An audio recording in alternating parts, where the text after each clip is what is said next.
Hello people in the house out there, and today I want to talk about something which I'm always fighting for every day. This is one thing I'm always fully hardcore on pushing the government for and pushing anybody I can for.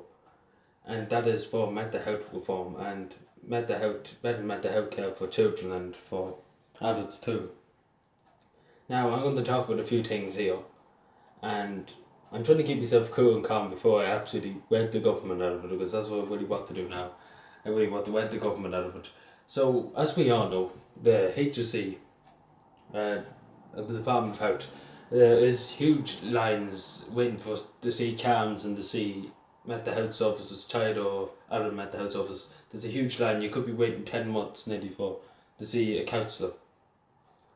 And that is very bad. And the thing that was said I think it was in prime time last night, this country, unlike countries in the Baltic or countries in other parts of Europe, just the doctors just fire tablets at you.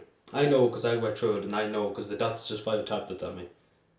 That's what he said, because the only answer they see, the Irish government sees and the Irish Department of Health, the only thing they see is throw tablets at it and they make it go away. But as we see, these have side effects. These tablets have side effects for people when they get older, or even straight away as soon as they take it. They have side effects. Even when I was taking antidepressants, it had a warning saying that they could take when you get older, you could have chest problems or heart, something to do with the heart, some heart problem, and you could have brittle bones. Your iron in your bones might be gone. It might not be any good. But that was what was on the back of my medication, antidepressants, because these are very, very strong things. And they were very, very strong. Believe me, they were actually pretty strong. And I say I will probably have a heart problem when I get older, but as I say, we'll wait and see what happens. But as I say, thousands and thousands of children are waiting. Estimates say that there could be 12 to 14,000 kids waiting to see a GP, to even see a counsellor for CAMHS or anything like that. And this is simply not on. And it comes to the situation now because there's not enough child mental health facilities. Like, there's only 2 or 3 in Ireland for the serious cases, with this obviously risk their life.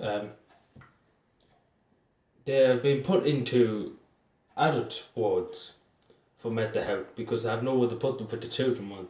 And this is simply unacceptable behaviour by the government, by the Department of Health too. I know that Catherine Sapone talked about this a while ago, and I might have acknowledging that it is going on and that they're not lying about it, I suppose you could say. At least they're not covering it up. At least I have it here right in front of me. And it's there. It's really there what she said and everything. So she's not covering up, which is a great thing, because if I had to go digging to try and find out things, but I don't have to go digging.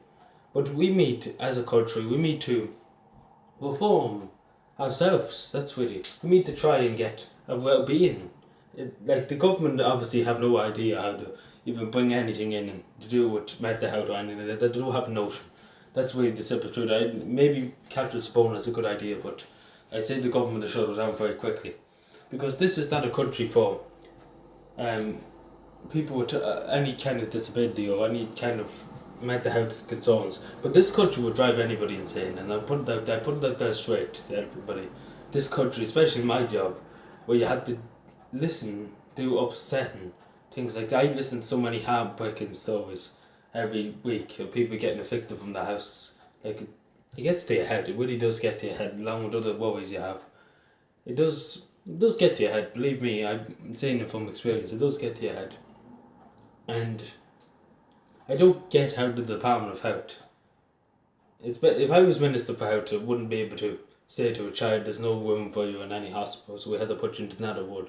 I wouldn't even bear to be a minister to say that, because I would resign the next day, as simple as that, because I wouldn't do it to the child, especially a child. Maybe an adult, I might put them into a children's ward, but I wouldn't know. Like, how to put this? Like, we don't know. There should be more resources, but anyway, thank you for watching. This is Squad More, and bye, because I went on for enough. And thank you for watching. Squad More, bye.